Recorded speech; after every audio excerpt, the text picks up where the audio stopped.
Music studio Umgaon.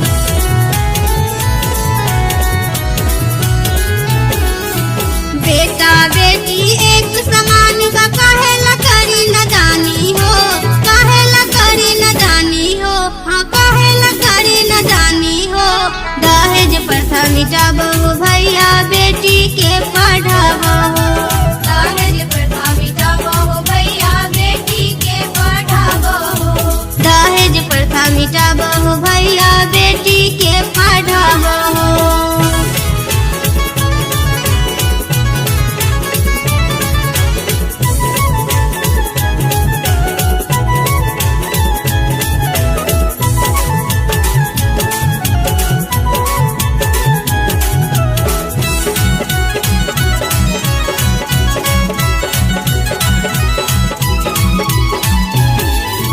ले नीतीश सरकार बा फैसला दहेज प्रथा मिटाबे के, दहेज प्रथा मिटाबे के हो, दहेज प्रथा मिटाबे के। ले नीतीश सरकार बा फैसला दहेज प्रथा मिटाबे के, ले नीतीश सरकार बा फैसला दहेज प्रथा मिटाबे के।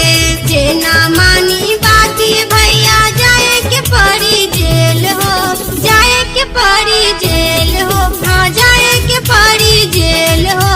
दहेज प्रथा मिटाबो भैया बेटी के पढ़ाबो, दहेज प्रथा मिटाबो भैया बेटी के पढ़ाबो।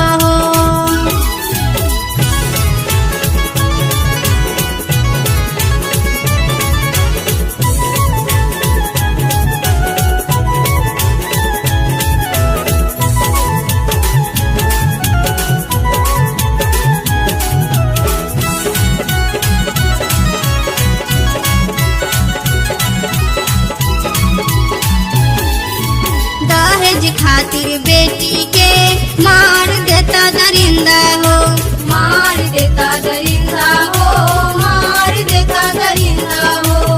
दहेज खातिर बेटी के मार देता दरिंदा हो। काहेला न समझेला बेटिए पड़ी दुनिया हो। जब ना बेटी रही तो फिर बेटा कहाँ से आई हो, बेटा कहाँ से आई हो, हाँ बेटा कहाँ से आई हो। दहेज प्रथा मिटाबो भैया बेटी के पढ़ाबो, दहेज प्रथा मिटाबो भैया बेटी के पढ़ाबो।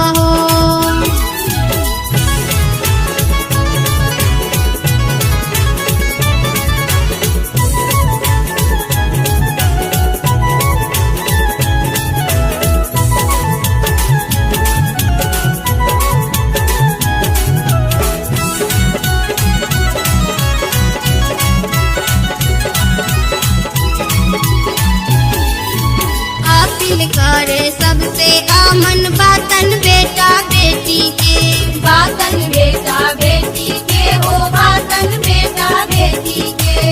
अपील करे सबसे आमन बातन बेटा बेटी के। अर्जुन का के सबके समझावे आपन सार समाज